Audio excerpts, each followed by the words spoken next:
Corria o ano de 1890, uma época marcada por grandes mudanças e desafios, onde a linha entre a esperança e o desespero era tênue. As ruas de Ohio, com suas fachadas antigas e carruagens puxadas por cavalos, eram testemunhas silenciosas de histórias não contadas. O lugar, o asilo de pobres do condado de Geauga, em Ohio, era um refúgio para aqueles que a sociedade havia esquecido. Suas paredes desgastadas e janelas quebradas contavam histórias de sofrimento e abandono. Foi aqui que Rhoda Derry, uma mulher envolta em mistério e rumores sussurrados, deu seu último suspiro. Sua presença ainda parece assombrar os corredores vazios, como um eco distante de uma vida marcada pela dor. Sua vida, uma tapeçaria tecida com fios de pobreza, desgosto e suposta possessão demoníaca, continua a fascinar e assombrar-nos mais de um século depois. Rhoda Derry não era apenas uma vítima de sua época, mas também um símbolo das injustiças e superstições que permeavam a sociedade. Teria Rhoda sido vítima das circunstâncias, seu espírito esmagado pelas duras realidades de seu tempo? Ou talvez ela fosse uma alma sensível, incapaz de suportar o peso das expectativas sociais e das crenças limitantes que a cercavam? Ou seria ela verdadeiramente atormentada por forças que transcendem a compreensão humana? As histórias de possessão demoníaca e tormento espiritual que a cercavam eram meras invenções ou havia algo mais sombrio e inexplicável em sua vida? A história de Rhoda não é para os fracos do coração. Ela nos desafia a olhar além do óbvio e a questionar nossas próprias crenças sobre sanidade, sofrimento e o desconhecido. Cada detalhe de sua vida é um convite para explorar os limites da mente humana e as profundezas do espírito. Ela mergulha nos cantos mais obscuros da experiência humana, forçando-nos a confrontar o desconhecido e questionar a própria natureza da sanidade e do sofrimento. Rhoda Derry nos obriga a encarar nossos próprios medos e a reconhecer a fragilidade da condição humana.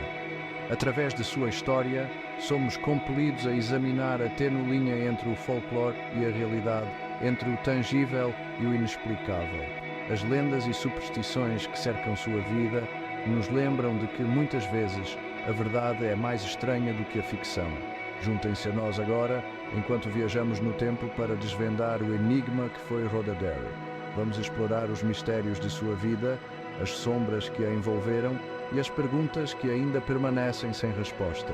Embarquem conosco nesta jornada através do tempo e do desconhecido e descubram a verdade por trás da lenda de Rhoda Derry. Nascida em 1837, Rhoda teve um início humilde.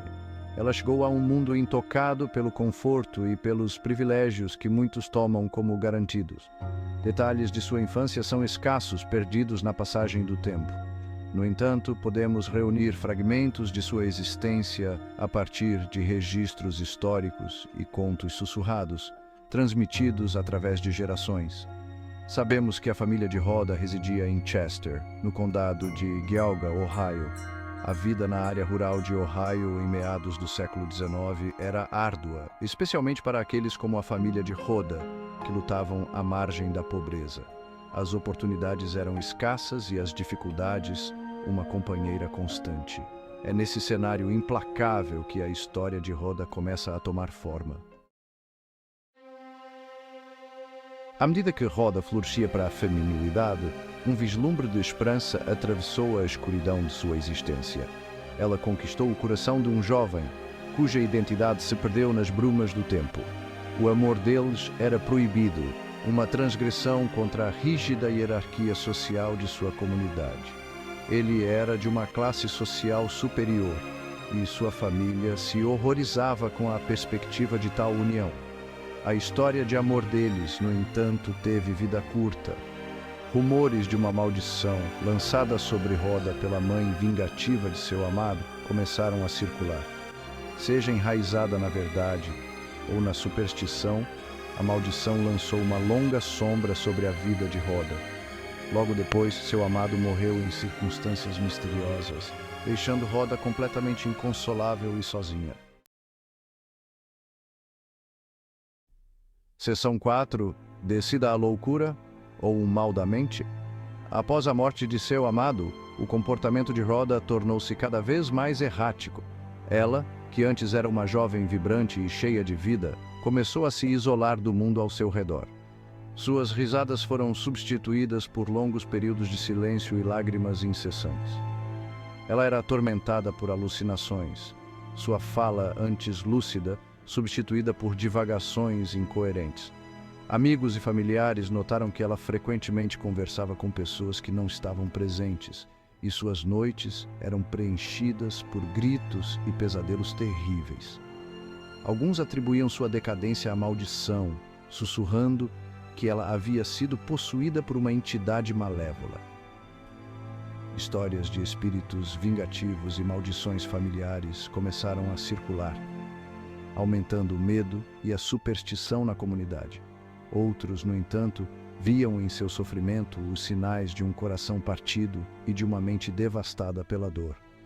Eles acreditavam que a perda de seu amado havia sido um golpe tão profundo que sua mente não conseguia mais suportar a realidade. Aos olhos de sua comunidade, Rhoda se transformou de uma jovem apaixonada em uma pária, um objeto de medo e piedade. As pessoas que antes a admiravam agora a evitavam, temendo que sua condição fosse contagiosa ou que ela trouxesse má sorte. Sua família, despreparada para lidar com a deterioração de seu estado mental, tomou a dolorosa decisão de interná-la no asilo de pobres do condado de Geauga. Eles esperavam que o ambiente controlado e os cuidados médicos pudessem trazer algum alívio para sua condição. Foi uma decisão tomada em desespero, mas que selaria o destino de Rhoda. Ao ser levada para o asilo, ela olhou para trás uma última vez, seus olhos cheios de tristeza e resignação. A porta do asilo se fechou atrás dela, marcando o início de um novo capítulo sombrio em sua vida.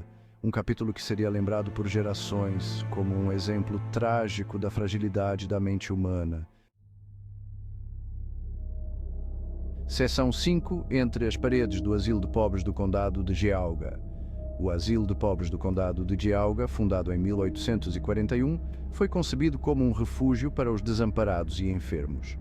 Naquela época, a sociedade não tinha muitos recursos para cuidar dos mais vulneráveis, e esses asilos eram vistos como uma solução necessária, embora imperfeita. No entanto, a realidade estava longe de ser benevolente. O que deveria ser um santuário de esperança rapidamente se transformou em um lugar de desespero. Superlotado, com falta de pessoal e condições sanitárias básicas, o asilo era um lugar onde a esperança ia morrer. As instalações eram inadequadas para o número de pessoas que abrigavam, e a falta de recursos tornava impossível oferecer cuidados adequados. Seus internos eram frequentemente sujeitos a negligência, abusos e tratamentos desumanos. Muitos dos cuidadores não tinham treinamento adequado e, em alguns casos, eram tão desesperados quanto os próprios internos. Para Rhoda, o asilo tornou-se sua prisão, um lugar onde seu sofrimento só se intensificou. Ela, como muitos outros, foi esquecida pela sociedade e deixada para sobreviver em condições deploráveis.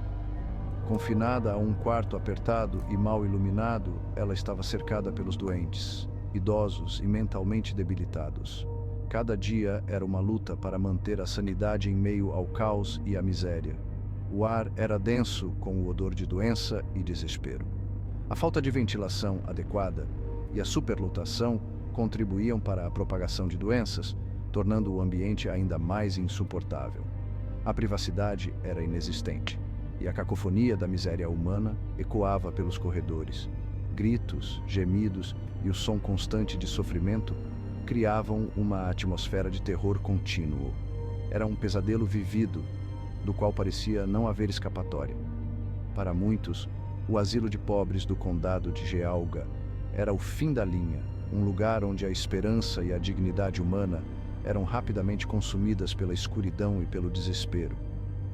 A história de Roda e de muitos outros que passaram por essas paredes serve como um lembrete sombrio das falhas de um sistema que deveria proteger os mais vulneráveis, mas que muitas vezes os condenava a uma vida de sofrimento e abandono.